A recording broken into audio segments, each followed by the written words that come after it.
Rupa-rupanya ada orang hutan dekat dalam menara jam dekat Dataran Merdeka Kuala Lumpur ini. Tapi, bukan ada orang hutan je. Bangunan berusia 129 tahun ini ada macam-macam benda dekat dalam.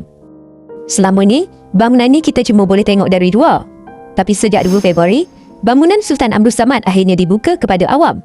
Kita boleh masuk, naik dan menghayati seni bina asal yang telah dipelihara.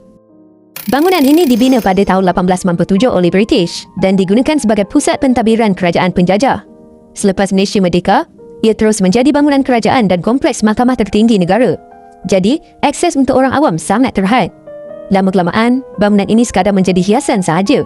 Sehinggalah kerja-kerja pemeliharaan dijalankan pada 2025 dan siap pada 2026.